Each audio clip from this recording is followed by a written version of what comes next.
کہا کہ فلاح پانا تمہاری ضرورت ہے، اور فلاح کیسے ہوگی؟ تزکیے سے حاصل ہوگی۔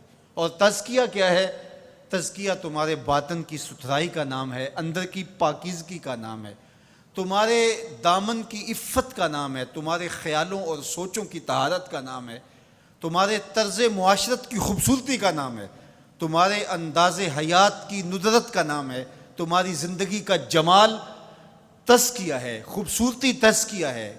اللہ کی حرام کردہ چیزوں سے بچنا، اس کی ممنوعات سے محفوظ رہنا، حتیٰ کہ مکروہات سے بھی، اور یہاں تک کہ ایسی سوچ سے بھی، ایسے خیال سے بھی، ایسے وسوسے سے بھی اپنے آپ کو بچانا، اس کو تزکیہ کہا جاتا ہے۔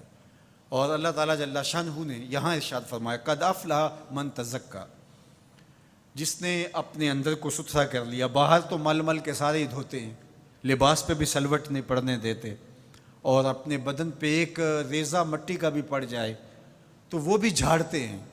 کہا یہ بھی اچھی بات ہے، اسلام ستھرائی کا دین ہے، صفائی کا دین ہے، لیکن اس سے کہیں زیادہ اہمیت ہمارے باطن کی صفائی کی ہے، ہمارے اندر کے ستھرا ہونے کی ہے۔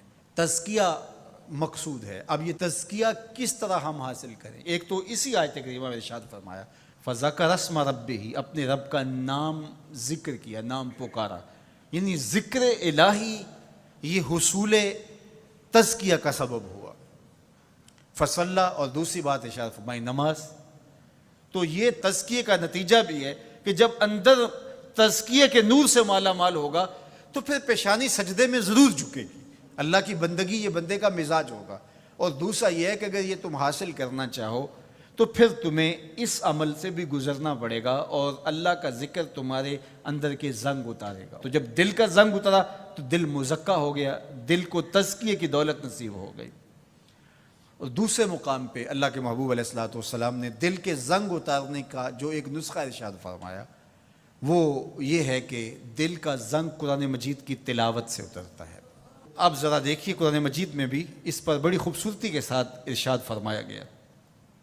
حضرت ابراہیم علیہ السلام کی جو دعا ہے ربنا وابعث فیہم رسولا، ابراہیم علیہ السلام اللہ کے گھر کی تعمیر کر چکنے کے بعد عرض گزار ہوتے ہیں کہ مالک تیرے گھر کی تعمیر کی، یقیناً تو اس کا بہتر صلہ عطا فرمائے گا، تو اپنی جناب سے جو اجر اور صلہ عطا فرمانا چاہتا ہے اس میں سے میری چاہت یہ ہے کہ تو وہ رسول برحق مبعوث کر دے جو ان پر تیری آیات کی تلاوت کرے۔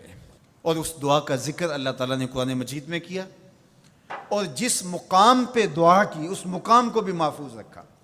واتخذوا من مقام ابراہیم مصلی، کہا اس کو جائے نماز بنا لو۔ آپ نے حج یا عمرے کی سعادت پائی ہو تو وہاں مطاف سے تو ہر رکاوٹ اٹھائی جاتی ہے کہ طواف کرنے والوں کو کوئی دقت نہ ہو، اور یہاں یہ پتھر نصب کیا ہوا ہے، یا اللہ تیرے گھر کے سامنے یہ پتھر تو نے تو پتھروں سے دور ہٹایا تھا، لیکن اس پتھر کے نیڑے آ کے سجدہ کرنے کا کہا گیا۔ واتخذوا من مقام ابراہیم مصلی، طواف کر لیا، عمرہ کر لیا، حج کی سعادت پائی، طواف زیارت کر لیا، لیکن کہا کہ تمہارا طواف نہیں مانوں گا جب تک 2 رکعت یہاں نہیں پڑھو گے جہاں میرے یار کے قدم لگے۔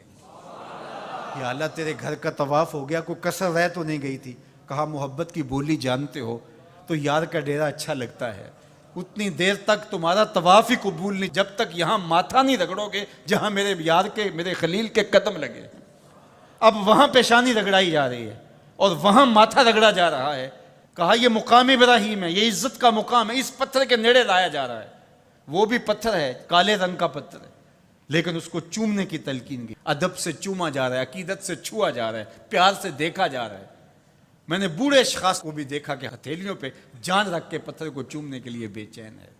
اکلوتے بیٹے کو چومنے کے لیے ماں کی وہ تڑپ نہیں ہوتی جو اس پتھر کو چومنے کے لیے کلیجے کے اندر بے تابی اور ایک بے چینی اور اضطراب ہوتا ہے، مجھے ایک بوسہ میسر آ جائے۔